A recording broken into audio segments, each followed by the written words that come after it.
First of all, when you consider the fragility of China's economy, is it safe to say that they cannot afford a tariff war with the US? And how, in your opinion, is that going to inform how Beijing responds to what could be expanded tariffs and higher tariffs on Chinese EVs? I don't think rising tariffs are good news for Beijing by any means, but I think they're going to have to find out, just like the rest of us, exactly what is going to happen this week in terms of electric vehicle tariffs and solar and batteries.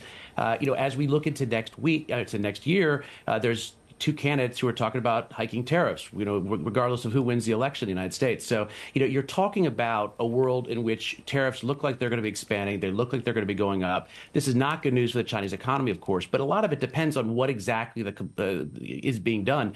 You can have 100% tariffs on electrical vehicles, but there's also zero vehicles, Chinese electrical vehicles coming into the United States right now. So it's less of an issue right now from an economic standpoint. It's more of how do you prep policy? How do you present a policy response?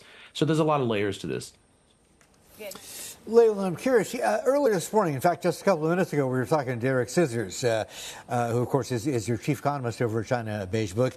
And he was saying probably the best thing to do, although extreme and drastic, would simply be for whether it's the Biden administration or whoever wins in November, right, to target anything that originates in China, regardless of wherever it's being made, whether it's Mexico or Venezuela or whatever. Does that strike you as extreme?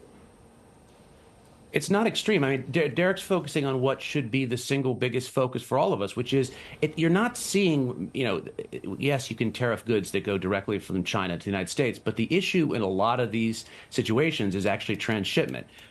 It's either going through third parties or, like when you're talking about electric vehicles, Chinese factories setting up in other locations. It's Vietnam, it's Mexico, producing goods there and then sending them and getting around tariffs and around other restrictions. So what you have to, you want to make sure you have a sensible policy when it comes to tariffs and other trade measures. But once you have that policy, you want to make sure there's not an easy go round. And I think what's happening right now is everyone sort of figured out, okay, well, we need tariffs on this, we need tariffs on that. But there has been very little done on making sure that there's not an easy way to get around that through building factories in third countries. So I think that's going to be the increasing focus for the U.S. government and for others in the next year or so.